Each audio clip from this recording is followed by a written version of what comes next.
और अभी एक फैसला भी माननीय सर्वोच्च न्यायालय का आया है, जो सोशो इनकम को लेकर के हमने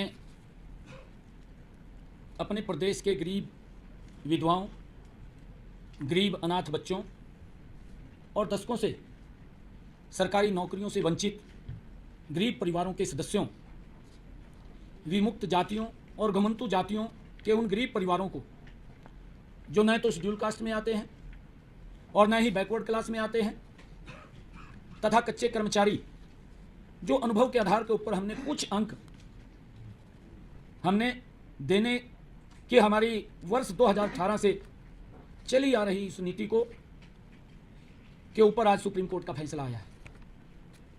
इस फैसले का हम सम्मान करते हैं। अगले 100 दिनों में, मैंने पिछले दिनों ये बात कही थी कि हम हरियाणा में 50,000 भर्तियाँ करेंगे। हम उन 50,000 भर्तियों का आने वाले समय में ये संकल्प लेते हैं कि हम उसको पूरा करेंगे। परंतु आपके माध्यम से आज मैं 5 बातें हरियाणा के जनता के सामने पहुंचाना चाहता हूं। हमारी सामाजिक आर्थिक नीति अंत्योदय पर आधारित है। हम इस नीति पर अडिग थे, अडिग रहेंगे, अडिग हैं।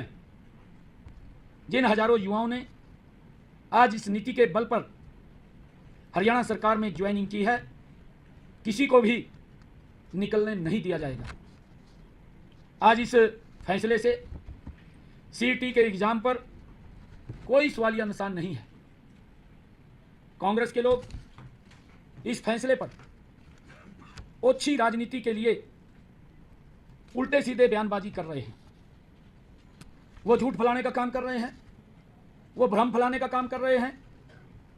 यदि कांग्रेस के लोगों को इन गरीब विधवाओं, गरीब अनाथ बच्चों, बिना नौकरी वाले परिवारों, कच्चे कर्मचारियों, विमुक्त जातियों के युवाओं के खिलाफ हैं, तो इस पर विचार करें। मैं कांग्रेस के लोगों को कहना चाहता हूं, वो इस पर विचार करें, क्योंकि हमारी सरकार गरीबों के हकों के लिए लड़ रही है।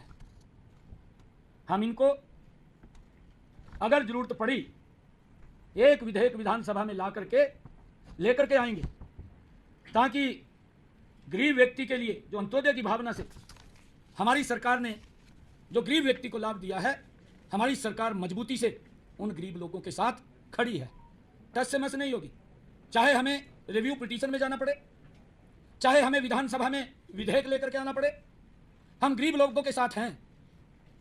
परंतु पिछली सरकार के दौरान जो कांग्रेस के लोग आज उन गरीब लोगों के, अगर किसी के परिवार में नौकरी नहीं है, परिवार गरीब है, अनाथ है, माँ बाप नहीं है, घर में कमाने वाला कोई नहीं है, अगर इस योजना के माध्यम से उस परिवार में अगर दीपक जला है, अगर प्रकाश हुआ है, तो कांग्रेस के लोगों को इतना उत्साहित होने की आवश्यकता नहीं है।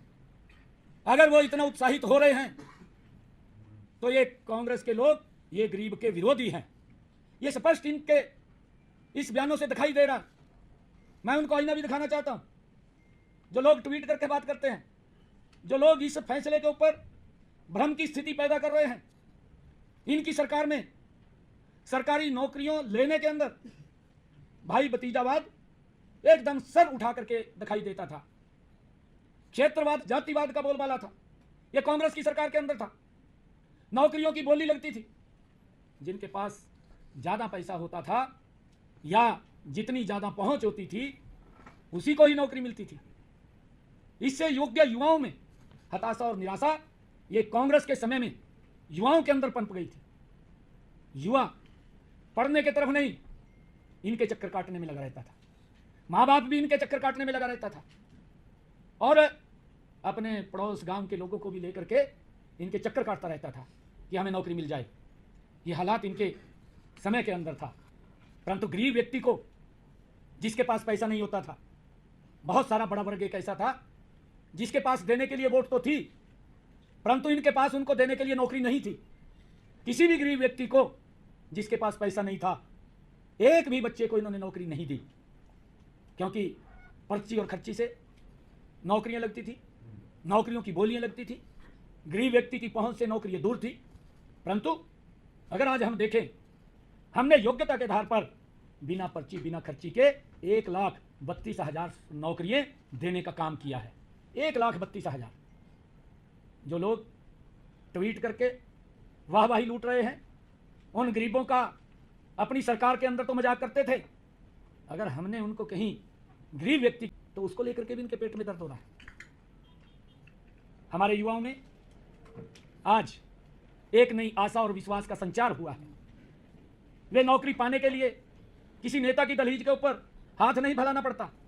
आज अपना स्वाभिमान से सर ऊंचा करके मेरा युवा आज हरियाणा सरकार की नौकरी ले रहा है। यह विश्वास जगाया है। पहले तो वो सिफारिश ढूंढते थे और आज लाइब्रेरी ढूंढते हैं। ये अंतर कांग्रेस की सरकार में और हमारी सरकार के अंदर आया है। और मैं ये भी बताना चाहता हूं कि हमारे हाई कोर्ट की डबल बेंच ने भी 7 दिसंबर 2018 को माननीय उच्च न्यायालय ने सरकार के सामाजिक आर्थिक आधार पर हमने जो 5 अंक दिए थे, जिसका प्रावधान किया था, उसकी सराहना भी की थी। ये हाई कोर्ट ने की थी। मैं बताना चाहूँगा कि हमने अंत्योदय के संकल्प को पूरा करने के लिए कमजोर वर्ग के 5 अतिरिक्त अंक देने की नीति 2018 के अंदर ये हमने बनाई थी। और इस नीति के कारण हजारों गरीब युवाओं तथा कच्चे कर्मचारियों को पक्की सरकारी नौकरी मिली है। इससे आहत होकर के कांग्रेस द्वारा प्रायोजित भर्ती रोको गैंग समय समय पर इस नीति के रास्ते में रोड़े अटकाता रहा है। मैं उनको कहना चाहूँगा कि ये भ्रम फैलाने का प्रयास न करें। सरकारी नौकरियां देते समय हमने प्रदेश के गरीब परिवारों का भी पूरा ध्यान रखा है। हमारी सरकार गरीब के साथ खड़ी है। इसलिए हमने जिनके परिवारों में कोई भी सरकारी नौकरी में नहीं है, उन उम्मीदवारों को सरकारी नौकरी में सामाजिक आर्थिक मानदंड के आधार पर 5 अंक देने का प्रावधान किया था। कॉमन पात्रता परीक्षा का पेपर 3 वर्षों के लिए मान्य है।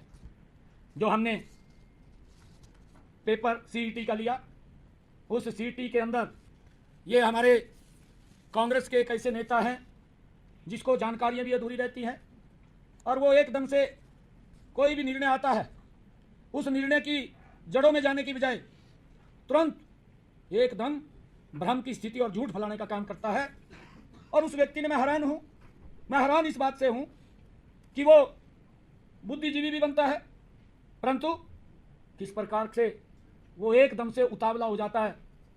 मैं तो ये कहना चाहूँगा कि कांग्रेस की सरकार ये अपने गिरेबान में झांक करके देखे अपने समय के कार्यकाल को, जिस कार्यकाल के अंदर वो मंत्री भी रहा है, जिस कार्यकाल में इस विधानसभा का सदस्य भी रहा है। ट्वीट करके सुरजेवाला साहब ने ये आरोप लगाए हैं। उन्होंने कहा कि ग्रुप डी में 13,50,000 अभ्यर्थियों ने रजिस्ट्रेशन किया और जिसमें 13,657 कुल पद थे। बिल्कुल ठीक कहा, हम इसका विरोध नहीं कर रहे हैं, परंतु मैं उसको बताना चाहता हूं कि 13,50,000 अभ्यर्थियों ने इसमें रजिस्ट्रेशन किया। 9.5 लाख युवाओं ने पेपर में उन्होंने सीईटी का पेपर दिया और 4,20,000 युवा ने क्वालिफाई किया। जो मैंने कहा है कि वो 3 वर्ष के लिए मान्य है और इस पेपर में कोई भी सोर्स ऑफ इनकम का सवाल ही नहीं है। सीईटी से ही हम अगर किसी डिपार्टमेंट के अंदर कहीं आवश्यकता पड़ती है तो हम इसी सीईटी से जिन्होंने क्वालिफाई किया है, इसी से उठा करके ही उन बच्चों को रजिस्टर करने का काम करते हैं। ऐसे 11,000 युवाओं ने अपनी नौकरी को ज्वाइन किया है और उसमें से 2,657 ऐसे बच्चे थे कि जो इस सोर्स ऑफ इनकम के कारण वो ज्वाइन करने थे, परंतु अभी हमने इन बच्चों के रिजल्ट को रोका हुआ था, हमने उनको ज्वाइन नहीं किया। और 11,000 जो बच्चे हैं जिन्होंने ज्वाइन किया है, उनको किसी प्रकार की कोई दिक्कत कोई समस्या नहीं है। मैं इसीलिए कहना चाहता हूं कि वो भ्रम की स्थिति ना भलाए, एकदम ही वो उतावला हो जाता है। अरे अपने गिरेबान में तो जहां तू पहले तेरी सरकार क्या काम करती थी, तेरी सरकार के अंदर तो जिसमें तू मंत्री था किस प्रकार से नौकरियां बिकती थी उसका कोई सिस्टम भी नहीं था, और कोर्ट इनको आईना दिखाने का काम करता था, उन बच्चों को भी बाहर करता था। परंतु आज मैं ये बात कहने के लिए आया हूं कि इन 11,000 बच्चों को किसी प्रकार की कोई भी दिक्कत समस्या नहीं है, ये मैं कहने के लिए आया हूं।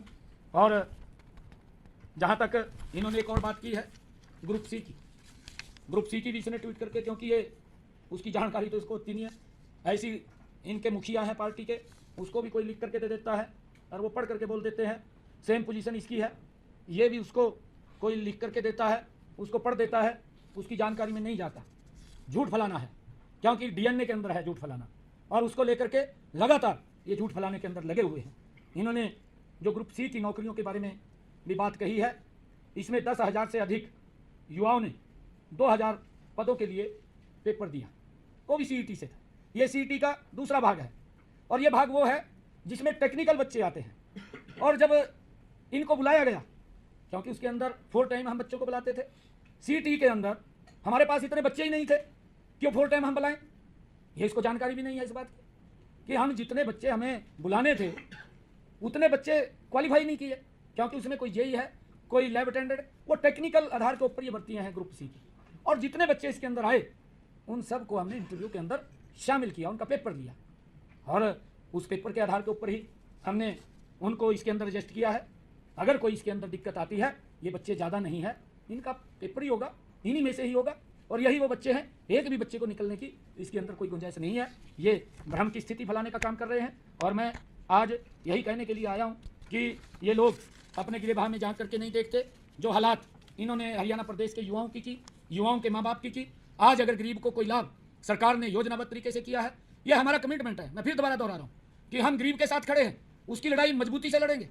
हमने चाहे कोर्ट के अंदर रिव्यू पिटीशन में जाना हो, चाहे हम विधानसभा में लेकर के उसको आएँ, हम मजबूती से हरियाणा प्रदेश के गरीब के साथ खड़े हैं। हमारी सरकार वो गरीब के हितैषी सरकार है, अंत्योदय की भावना से हम काम कर रहे हैं, और उस अंत्योदय की भावना के अंदर हमारी सरकार मजबूती से गरीब के साथ है। ये बात मैंने कहनी थी, और उन बच्चों को किसी प्रकार की कोई चिंता करने की जरूरत नहीं है। जो ये भ्रम की स्थिति फैला रहे हैं, इनकी तरफ ध्यान देने की जरूरत नहीं है, क्योंकि ये लोग वाहवाही लूटने का काम करते हैं। सभी बच्चों को निश्चिंत रूप से वो जहाँ पर भी हैं वो लगे रहें, उनको किसी प्रकार की कोई दिक्कत परेशानी नहीं है।